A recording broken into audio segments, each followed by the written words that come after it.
You probably know me as the founder of Kit, which is an email marketing platform that automates your growth. But there's actually another business that I started that most people don't know about. It's a local newsletter called From Boise, and I brought on the right person to run it. That person is Marissa Lovell. We recently started From Boise Dinner Club. We said, hey, I'm thinking about this dinner club. If we're getting 100 people, let's try it. And we had 656 people say yes. And I was like, oh boy, I guess we're definitely doing this. Our readers are some of the most engaged I've ever seen. I'd argue she has more influence with her list than most creators have, with 10 times that number. How this thing makes money. Discount cards, dinner club. I've sold merch, t-shirts, stickers. I also had a meetup group called BFFs, and I plan different monthly meetups. Is monetizing it in a way that feels good and makes sense for everybody involved. I love that. Today, Marissa and I get into how it all happened. The monetization experiments she ran, how she shaped the voice and personality of the emails, and what it took to go from working part-time on the newsletter to full-time. You crossed 6 figures in revenue last year, which is a huge milestone. What were some of the points along the way where you were figuring out? Well, so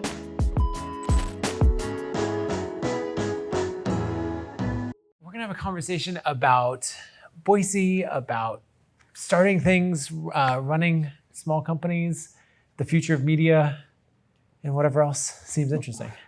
Yeah. So we've got some things that we can talk through, and then we can also take some time and questions and all of that. So if there's things that you want to know, but maybe we can kick it off with what made you choose Boise? How did you come to Boise? So despite the name of my newsletter, I'm actually not from Boise. I'm from a wheat farm in Eastern Oregon.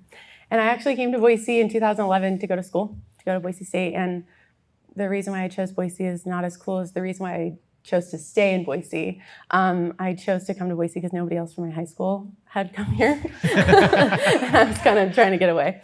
But then after I graduated, I was just very, very lucky to land a job at Red Sky PR, working for the amazing Jess Flynn, who changed my life. And in that job, it was where I started writing about Boise. And working downtown, I just became immersed in this whole world of Boise that I didn't know about as a student. And I cannot imagine being anywhere else. Mm-hmm. What about you? How'd you get to Boise? Well, I was born here. So I was born, has anyone run Race to Ruby Creek? Maybe?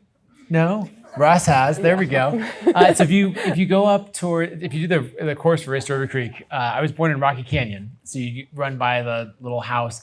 I was born in a tiny house before tiny houses were cool. I think it was just because it was just a very small house. But grew up in the mountains outside of Boise, up towards Idaho City, and went to Boise State. I don't know, just stayed here all along. Everyone always asks why Boise? And I find it's hard to explain, but I love it so much. And I've traveled so many places, but I've actually never been away from Boise for more than 6 weeks. That is the longest period of time I've ever been away. I've done that a couple of times, but everyone's like, oh, you went somewhere else for college? Nope, just always back to Boise. I think I've been to 38 countries or something, and Boise is home, will always be home. And so, I guess by way of a little bit of quick background, I went to Boise State for graphic design and then marketing, and then dropped out after 2 years, I think, and then started a web design business. Well, worked for a company called Unity out in Eagle, and just worked for a few Boise companies, and then have been doing my own thing for a long time. So I run an email marketing company called Kit, founded here in Boise, but we're global, and we do email marketing for all kinds of things, whether it's big content creators or authors like a James Clear or Andrew Huberman, to celebrities like Tom Brady and Dua Lipa, and then we run some other newsletters that are very special to me, like From Boise. Yeah. Okay, so what made you want to start a local newsletter about your hometown? Okay, so everyone probably thinks that Marissa started From Boise. Actually, I started it. I'm not trying to take credit for her work.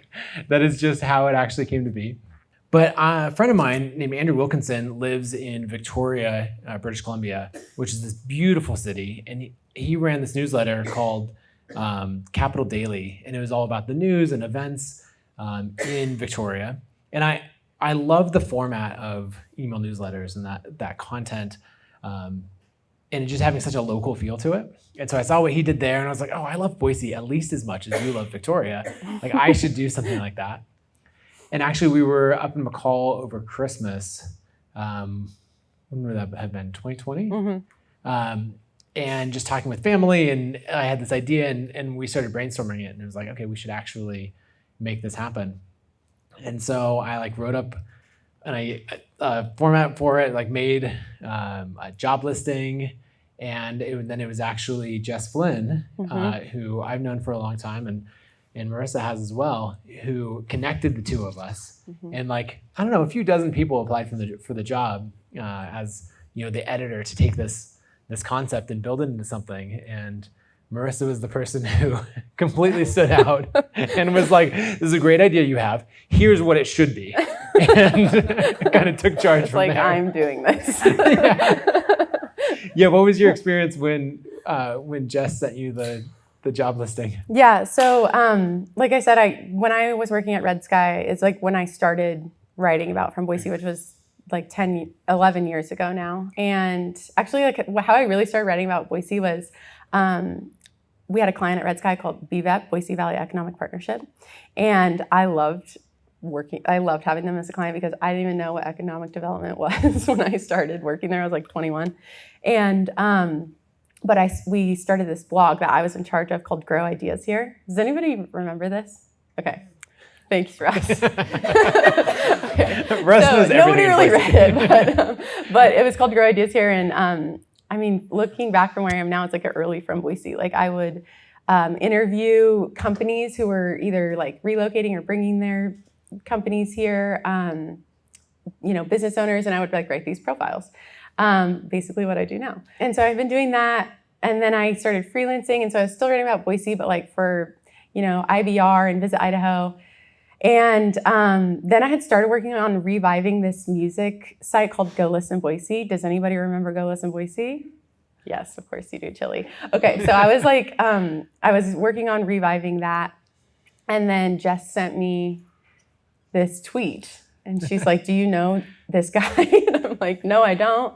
But she was like, this is made for you. And it totally was. And, you know, at the time I was also working at True Fort Music Fest and like freelancing. It was so easy for me to see the path of From Boise, like, you know, more so than anything else I've ever done. And yeah, I just kind of hit the ground running. I mean, it was kind of hard for me to figure out I think I wrote like 4 really long stories and then was like, what is From Boise, you know, because it didn't have any sort of brand. And I had been freelance writing for other people. And so I just wrote it from me and sent it out. Yeah, and we pretty much had the same format from the beginning of the long form story on Tuesday and then the Thursday of here's what's happening, what to plan for the weekend. And it was just, we grew it with a combination of social media. We ran some Facebook ads. That was actually a funny moment of the Facebook ad that we ran for a while was me walking through Freak Alley and just saying like, hey, this is Nathan. I started a local newsletter and I did it in Freak Alley so that people would notice the location, be like, oh, this is actually a Boise thing. And so I'd be playing soccer, like indoor soccer or volleyball or something. And people that I only knew from that would be like, I saw you on Facebook. You have a newsletter. But it was fun as it grew over time because there'd be all kinds of things that were just incredible to promote in Boise. Like another friend started a coffee truck that was at the, you know, all the food trucks there. And he was like, yeah, we're just getting going. We don't quite, like, it's busy on the weekends, but we don't have traffic on weekdays. And I was like, oh, let me tell you about my side project. I have, at the time, it was probably 10,000 people on a local newsletter. And like, we can promote that. And so Marissa would be like, oh, this is a great story. And we would, you know, feature that in. And so it was really fun to have this ability, this platform to be able to bring visitors and traffic and attention to all these people doing great things. Yeah, and I think like the time that we started From Boise was interesting. It was 2021, so January of 2021, I think is when, and I sent the first one on March 30th, 2021. So I'm coming up on 5 years. Yeah. That's wild. Yeah, 5 years. And just tell everyone how many subscribers it has now. We have 24,072. When I looked today. And she knows every single one of them personally. Thank you. Yeah, thank you. Something that really drew me to this because, I was kind of working on this music blog, but the newsletter format, like there was not other local newsletters at the time. Like there is now. There's a couple other ones in Boise and really across the country. Like it's gaining a lot of momentum. But I knew of one local newsletter. Yeah. I was gonna say nationwide, but it's actually in Canada. Yeah. And so like at the time we started, there's just the one, and now there's probably hundreds. Oh yeah. Across the country, but it was a very new thing. Yeah, and so that was very exciting to me because I like doing things that other people haven't done, or just like taking something that's like new and exciting. But it just immediately clicked for me too, like what a cool format that I can just. I mean, I love writing emails in general and letters, but it was just like such a cool format to just like get to actually talk to. If you get From Boise, it's like it's actually from me, and it just felt like such a natural way to write the newsletter because it is from me and I'm writing to you. That was just like, I still am excited about that. Like I still just love that format.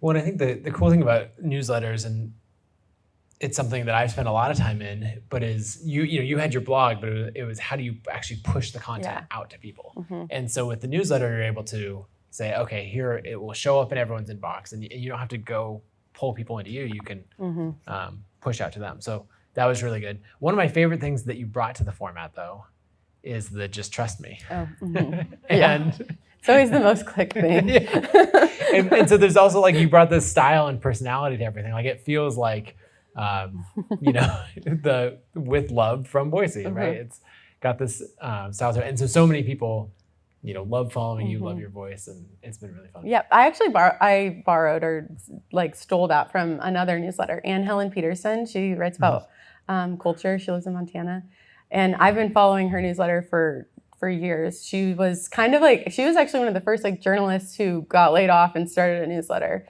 And she has a Just Trust Me that's kind of like, it's a lot of like other essays or something, but mine's just all over the board. You never know what it is. What's one of your favorite things that you've put behind the Just Trust Me link? Oh my gosh. I mean, there's so many, but usually in October, I love Halloween, so I try to like make the newsletter a little spooky. And so I usually try to find some like music videos that are not actual Halloween songs, but like the music video checks out. And those are always kind of weird because they're music videos. I think something that stands out to me about it is the connection with the audience. And if we think about total view count or the number of subscribers, like on one hand, it's a lot of people. Like there's 24,000 people in this city. Actually, one thing that surprised me is how many people don't live in Boise who read the newsletter on a very regular basis. Like, what are some of the examples you hear? I mean, I hear it all the time.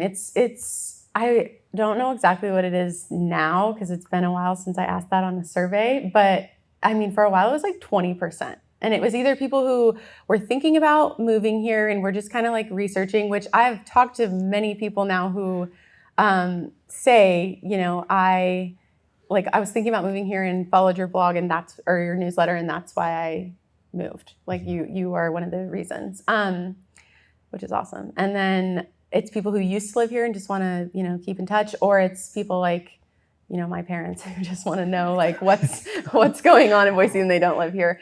But it's also, I do have a lot of parents of college students. So like they're just wanting to know what's going on in the city that their kid lives in, But yeah, it's always been really cool. And even, I mean, obviously most of the people are in the Treasure Valley, but like McCall, Sun Valley, I mean, people who are going to come here on a regular basis, they totally follow it and they save things to come and, visit when they come down. Yeah, it's really fun. But the idea of the level of connection that you've built with all of these different subscribers, like something that I think about a lot is in everything we do online, we hear a lot about view counts, right? There's 1,000 people or 10,000 people or all of that. And it often doesn't mean that much of a connection. It's just passive views. And so something that I've really been impressed with as I've watched From Boise, because I have this weird relationship of like started the thing, helped fund it, got everything going, and then really just left you to do your own thing. I'm always like, yeah, he started, but he doesn't do anything. He like answers my questions every once in a while. I try to be useful, but I don't try that hard. but it's this idea of building an audience versus a crowd. And so I think a lot of times online, we have these people we follow, but you don't really care about them. Or someone, a content creator has a ton of people, a ton of views, but there's not really a relationship there. And so what stood out to me, like I think of that as a crowd. Right? It's just a bunch of people, they may be passively interacting. Whereas what you have is like a real audience where people engage, they show up to events, they reply to all of the emails, all of this stuff. What have been some of your examples of, like it seemed like an audience and not just a crowd of people? Yeah, I mean, I think the biggest thing, and something that I think about is like, what does it mean to have influence, and like, what does that look like? And for me, I mean, people, not only are they going and doing the things, but then they'll report back about like how it was and what what it was like. And hey, next time you talk about this, like you should. I mean, a great example of this is over the holidays. I talked about a bunch of different holiday markets. It was in the Plan Ahead newsletter, and I talked about the Bruno Cowboy Christmas, which is an amazing event. I don't know if anybody's been there, but it's so good. This market takes over all of Bruno, which is south of Boise. And this guy wrote back and he said, we went, it was amazing. If anything, I would have gotten there earlier. You should tell everyone to get there earlier. Also, just so you know, if you're like me and you're bringing your family along, they have puppies for sale, and it will be very hard to tell your children that they cannot have a puppy from this Christmas market. I mean, stuff like that is just like, that's so cool that, and then of course I write back. And so it's this conversation. It's not just like something that somebody saw, and maybe sent to their friend on Instagram, like, yes, that's also great. But they went and they did it with their family, and he knows that I am a real person and like reported back with real information. So yeah, I just, I think I have so many people that I feel, when we meet in person, they're like, wait, yeah, I feel like I know you. I'm like, me too, because we've been emailing. So yeah, I think it's so cool to have that connection with my readers. Like it's so special. You hear this term thrown around of influencer. And I think a lot of people who are called an influencer don't actually have influence. And so what does it mean to have influence? Like if you say, hey, I would like 100 people on a random weeknight to all get dinner together. They go, yeah okay. Yeah. They do it. Yeah. Right. Yeah. Like talk about the dinner parties that you now throw. So we recently started From Boise Dinner Club. We did the first one in January and had, backing up a little bit is that anytime I think of everything kind of as an experiment. So like every time I'm going to try something, I, put it out there and say, hey, here's an idea. What do you think about this? And a great feature that Kit has is polls. So it's really easy for me to say, hey, here's my idea. Like, yes or no. What do you think? But you can actually put up to 5 options. It's really a great feature. But so anyways, I said, hey, I'm thinking about this dinner club. This is how it would be. You fill out a questionnaire kind of about, who you're hoping to meet. Like, what kind of person are you at dinner? Are you more of an introvert? Are you an extrovert? Because you can't have all the introverts together, That's never going to work. Yeah, it's going to be awkward. But they, and then you'll go and get dinner, but it's you won't find out the place until the day of. Would you go? And I told Leslie, who works with me, she's the only other person up from Boise. I said, if we're getting 100 people, let's try it. And we had 656 people say yes. And I was like, oh boy, I guess we're definitely doing this. And then the first one had 96 people. The second one had 105. And this one just sold out at 120. And I think we're going to start doing them twice a month. And it's so cool. Like people really, really are making these genuine connections at the February dinner. So our third dinner's on Friday. But at the February dinner, I had a group that reconnected at the after party. They had all met at the first dinner in January. And they're like, yeah, we've already been hanging out. We just had coffee on Tuesday. And then we were all kind of bummed that we weren't seated together again. But they knew it's the point of the event. But yeah. So just if anyone didn't follow the format of what it is everyone's like groups of 6 or 8 people? Yeah, 6. And we are going to experiment with 8, but 6 people to a table. At restaurants all around. Did you do 10 to 15? How many different restaurants? We have 12 different 19 tables at 12 different restaurants for Friday. Yeah, wow. Yeah. And so you're just going out with a bunch of strangers. The thing that you have in common is that you love Boise and you love this weird little newsletter about Boise. And you're up for trying something new. And then afterwards, there's an after party where everyone can gather up and connect and all of that. Yeah. Okay, another story though about people just having this wild amount of trust in me is so in October, I wanted to try some feedback that I've always gotten is like, hey, we would love some deals with local businesses, like discounts. And so I decided I was going to make a Boise discount card, and it's a punch card with 12 different local businesses on it, and you get 10% off at each local business. And I had been thinking about it, and I was like, I'm just going to do it. And so I put it up for sale and emailed the 12 businesses at the same time. And so I was just said, hey, here's this is what it is, and I'll let you know who's involved. And like 36 people bought one immediately without knowing even where they were going to get a discount. And they just and they were just happy to support me, and just, I don't know, I guess it was a surprise whenever they did figure out what they bought. Hey, I hope you're enjoying this episode. I want to just quickly jump in to tell you about Craft and Commerce. It's the annual conference that we host at KIT for creators who are serious about building a real business. We host it every June here in Boise, Idaho.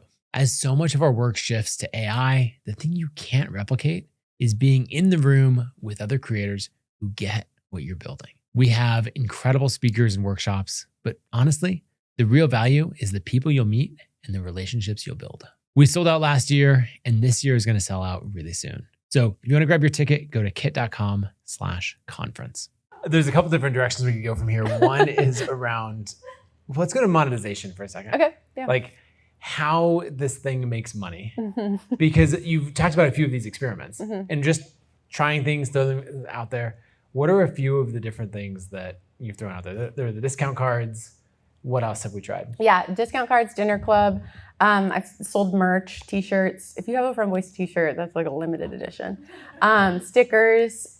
And I also had a meetup group called BFFs that started in 2023.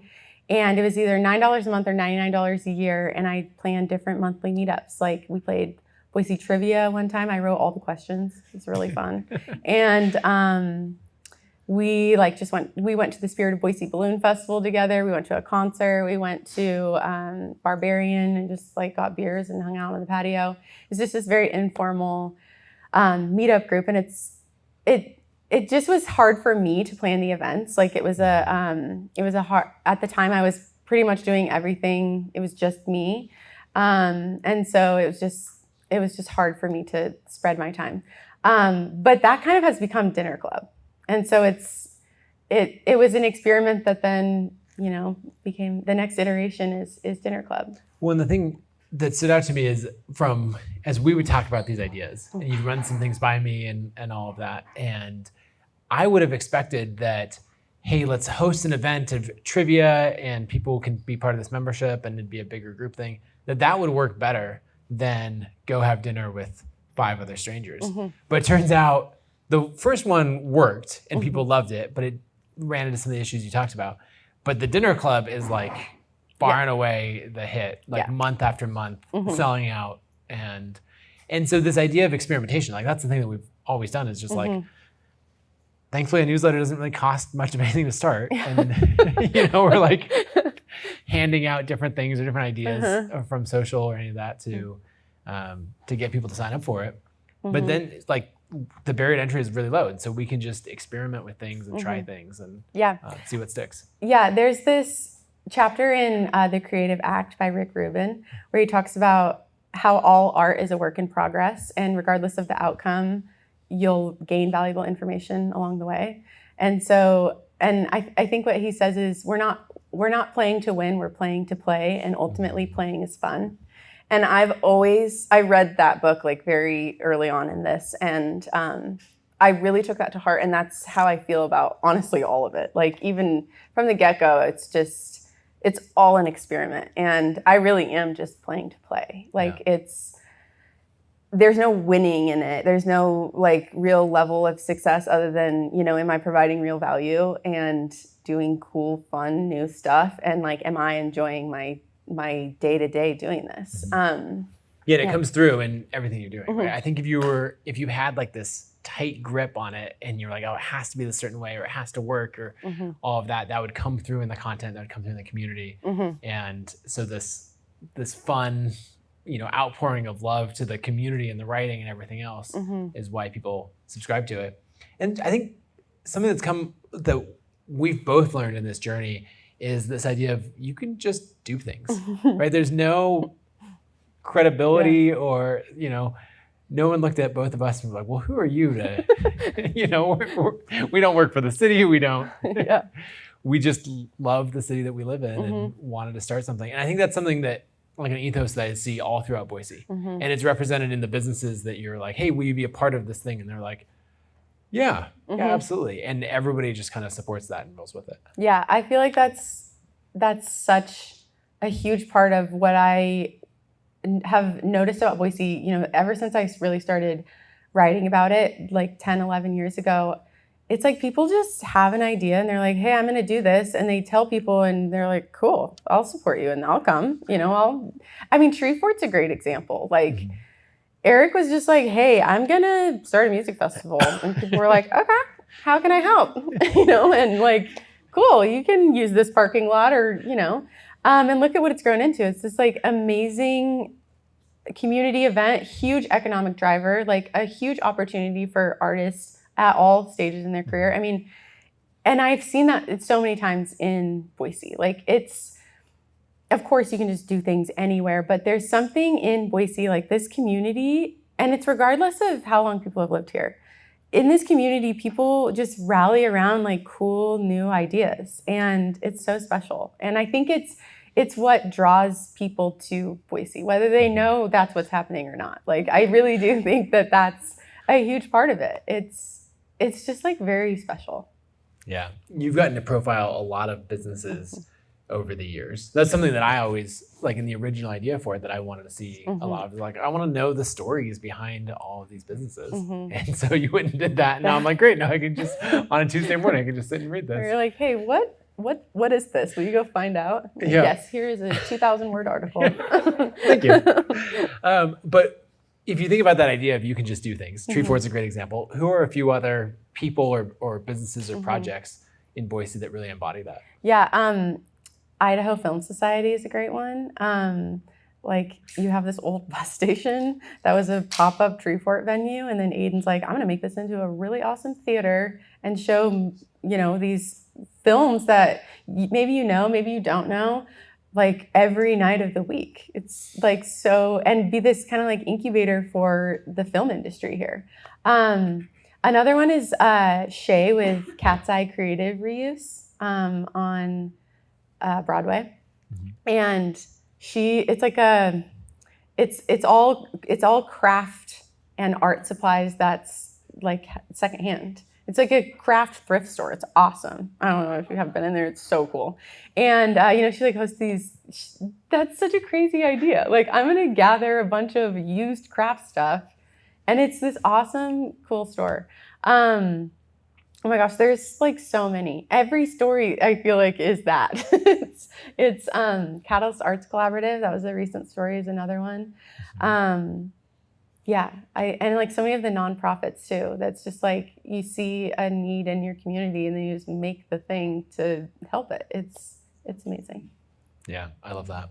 Okay, another thing is that people often look at From Boise or a local newsletter and they really latch on to the news aspect of newsletter. And so they're like, oh, so you're telling us what's happening, what city council is doing now, what's being built or any of those things.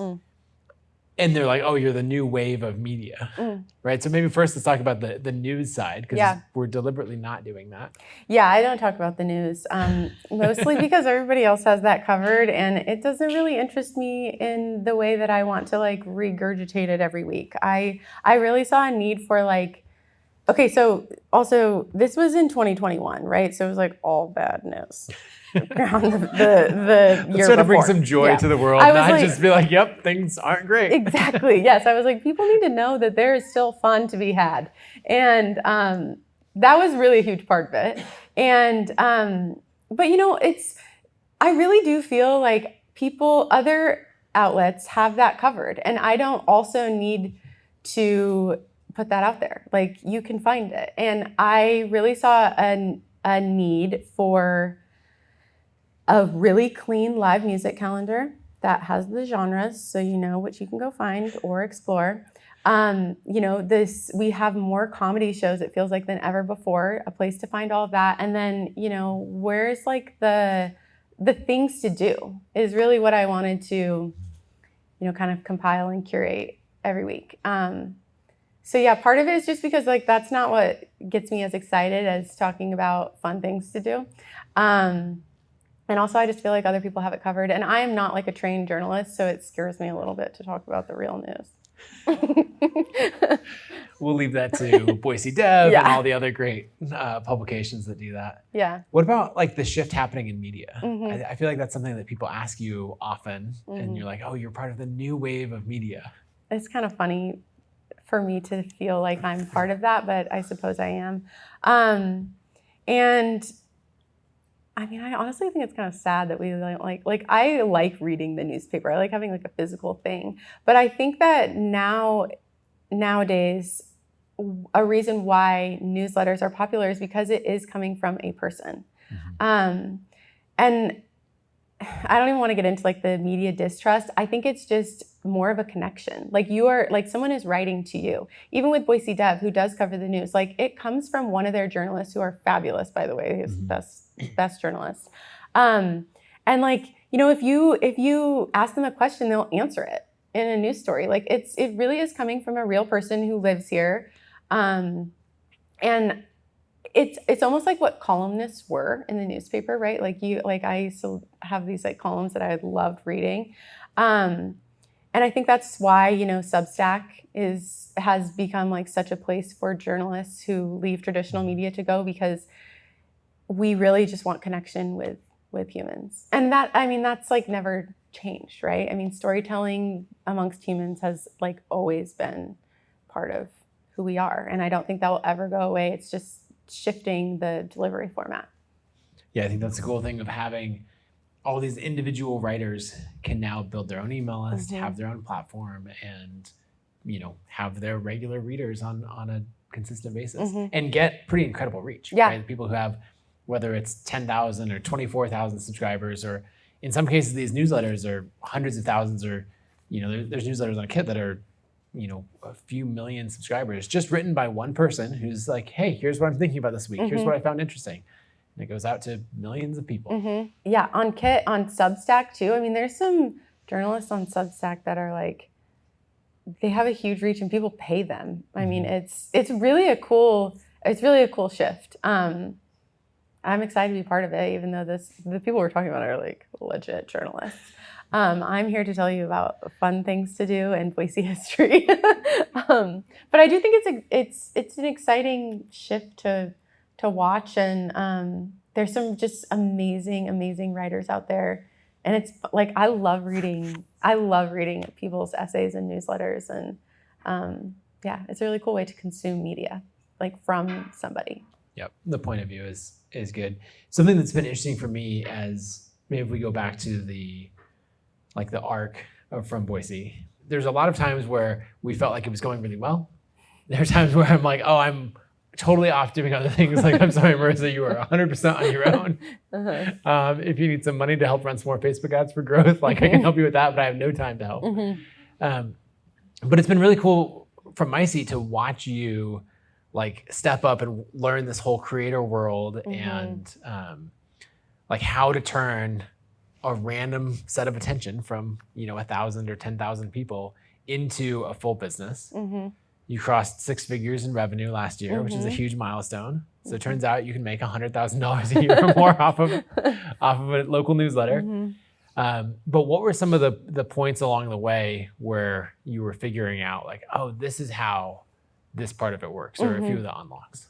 Well, so in 2022, so from all of 2021, basically, you were really handling the subscriber growth, and I was mostly just focused on the content. Like I wasn't even really focusing or even thinking about monetizing it because I had another job. I worked at Tree Fort, and I was just doing fun freelance things when it would pop up, which now I think was kind of like a safety net that held me back from it progressing sooner, because it was my part-time job until 2024. So 2025 was the first year I was really all in on it, and it was the first year across 6 figures. I mean, that really speaks for itself. I also had a new baby, so women are amazing. But really, in 2022, when you kind of like handed the keys over, if you will, like, hey, you got this now. And I was like, do I? I remember we were sitting on the patio at Wild Root, and I was like, I don't know. Like, I don't even know what you've been doing. I feel like I've just been writing over here. And so, yeah, I had to figure out, how do I keep the subscribers growing? Also, like, how are we monetizing this? Because I think I do want this to be the only thing I'm doing eventually. And it has had a lot of ups and downs. I mean, just the split of attention for me, I think. Like, I would have all these story ideas and I would, be weeks ahead, and then I'm like, oh my gosh, I don't have any sponsors. Like, we have no money coming in. And then I would get all these sponsors and I'm like, oh my God, what am I writing about today? And it was just this up and down.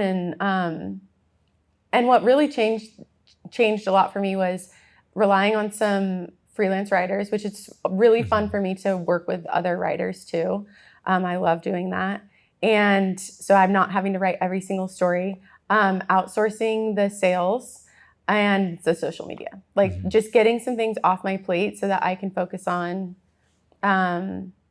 what I want to learn and what I'm best at. And I'm best at writing, and I want to learn other pieces of the business. So it's been really fun to, try to figure out how to make money in a way that is still bringing value to our readers and our community, because that's important to me. And just get to work with like a lot of different businesses and organizations in our partnerships, and to figure out ways to reach new people, and it's kind of fun because I was just recently on a podcast and he asked me, what's the population? And so like, what's the ceiling? And with the fact that people are just, it seems like infinitely interested in Boise, even if if they don't live here and they're not going to move here or moving here.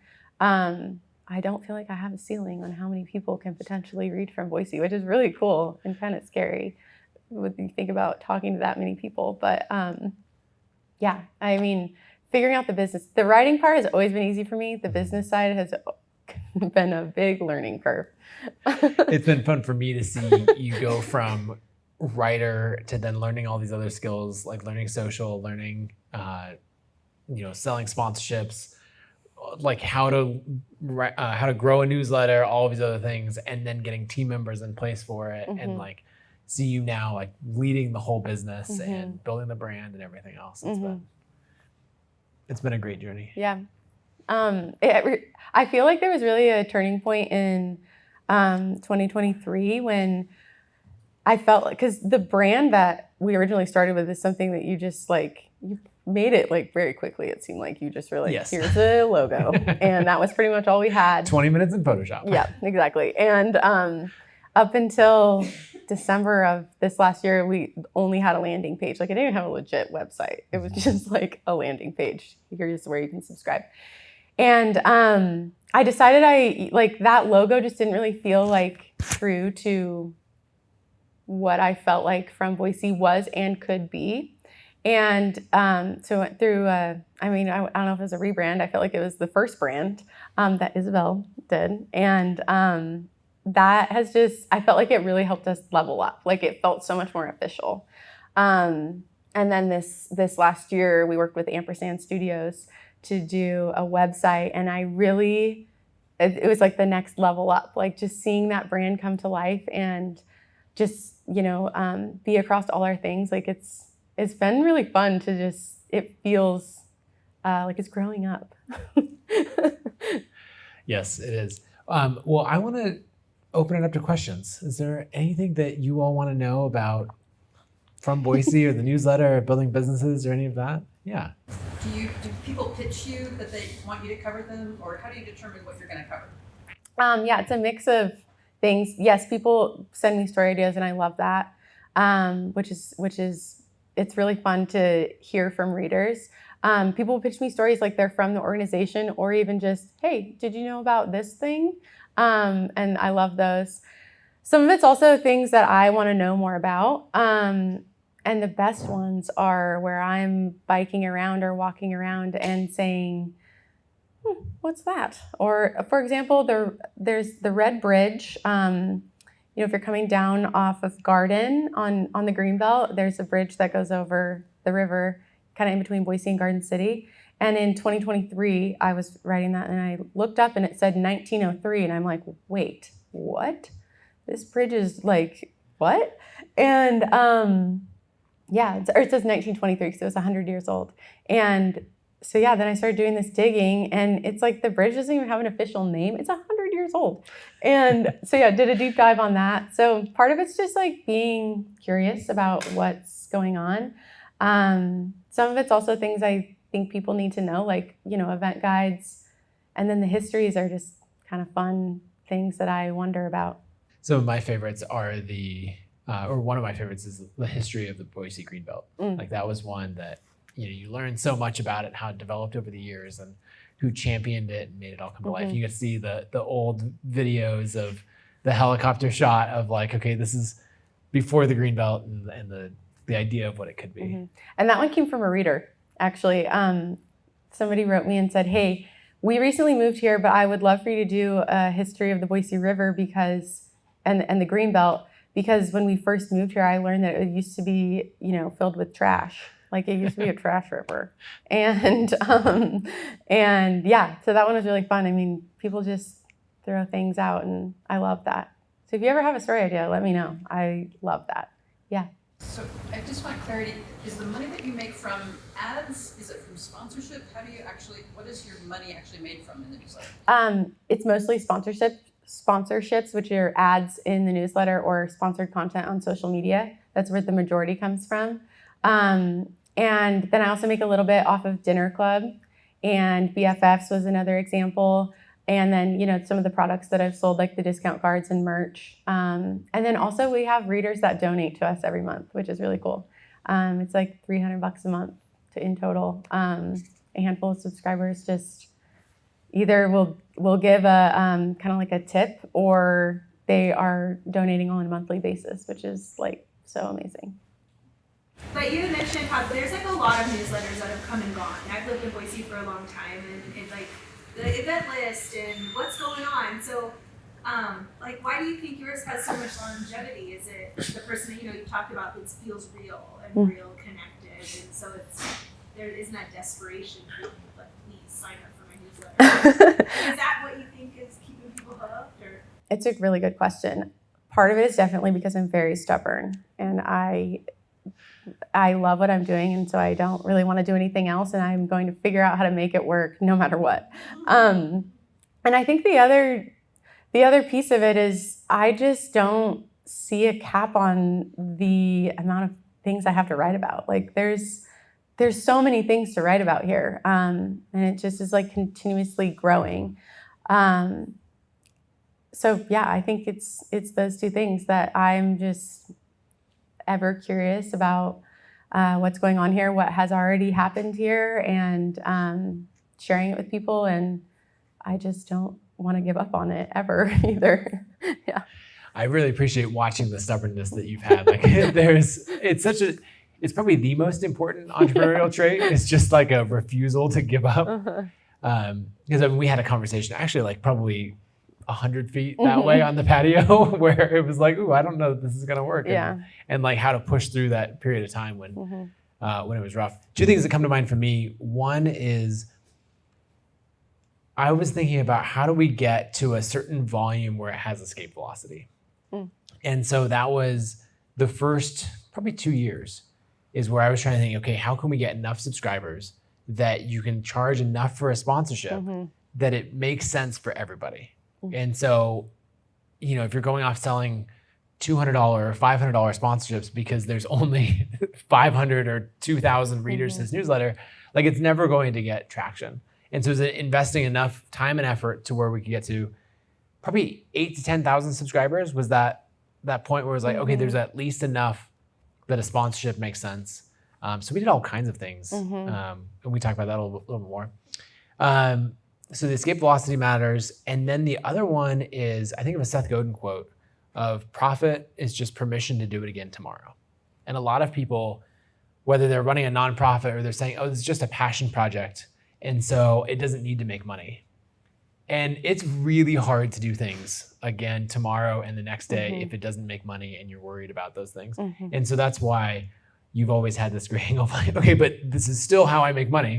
So we're gonna make money. And so I think of how much you love the project in Boise and all of this.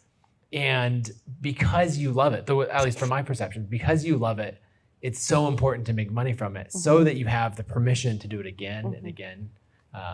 And that's how it has staying power. And so I think a lot of the projects that have come before this either never got escape velocity or never figured out monetization. And then it is never going to continue.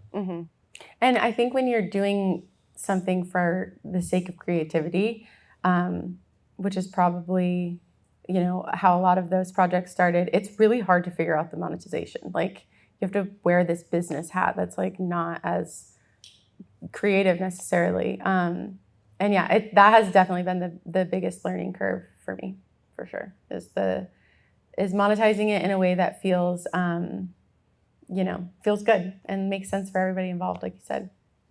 Yep, I like it. All right, who else has a question? Yeah, Dennis. I was just going to say that one of the things that I learned from you, Nathan, is back when you wrote your book, Authority, and you had about 300 subscribers at that time. And how much money you made off of writing your books, that people who are just getting started with writing newsletters don't realize that you don't need to have a huge following all the time to make some decent income out of it. Yeah, I think that's something that we've figured out. And part of the reason why we both love newsletters is if you get, a small group of people who really care about this subject, then you can make meaningful income. And it's not just like, oh, we had to get hundreds of thousands of views on YouTube to be able to pay rent. It's like, no, you can actually have thousands or tens of thousands of people paying attention and turn it into a full-time living. Yeah, Jim. On Thursdays when you put together all the concerts and places to do it, all those, how do you get all those consistently to into the basket? The question is about the Thursday email and all of the information. How do you compile that and curate everything and go from there? Well, honestly, for way too long, it just lived in my head and I just knew all the places to check, which was not the most efficient way to go about it.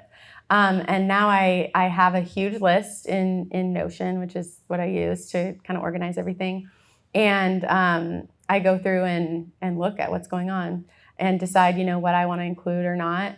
I also still spend quite a bit of time scrolling like Facebook and Eventbrite events because that's where like the kind of quirky, weird ones are. And those are great. So I love those. And so, for example, a couple weeks ago, one of the most clicked links like ever was an estate sale that I found on Facebook that I was like, that looks amazing. And they're not releasing the address until Saturday. So like you have to save this newsletter to click the link to get back to this to find the address. And it was like so many clicks. I really just like search around. I spend a little bit of time like kind of scrolling Facebook, Instagram, and will send myself events that I see that are kind of quirky. But yeah, the music, I go through and I look at every single venue and see what they're doing. I think there's a level of curation that can only come from someone who lives in Boise, loves Boise, wants to go to these things. And it's just so different from, oh, I used AI to scrape, all of these different sources. And then I used another AI to curate it down to a list. And there you go. Hope you find something in there you like. Yeah. Yeah. I also, I find this interesting. I asked myself, do I want to go to this? Would my mom want to go to this? And would my dad want to go to this? Because they're divorced, so they like different things.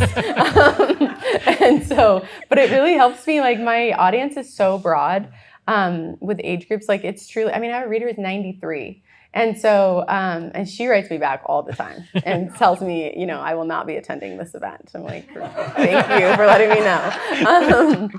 But it really helps me to have these people in my mind, you know, because I'm curating for a very broad audience.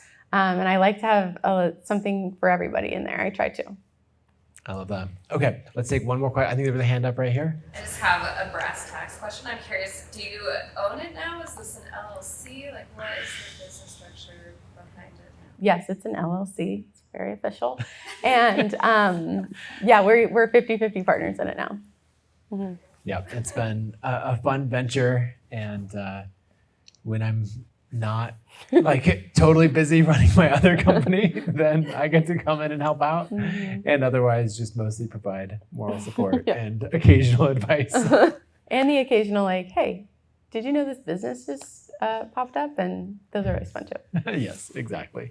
Well, it's been fun to have all of you here and hear us chat about our little project. I appreciate that you love the city as much as we do, and that, you know, Russ, thank you for hosting this and listening to us talk about, you know, the newsletter. If anyone has not subscribed yet, you should go subscribe FromBoise.com. Mm-hmm. There's no excuses. It's free. And come check out one of the events. Maybe sign up for a dinner club. Yeah. Not March because it's sold out, but we might add another one. Come to the April one. Yeah.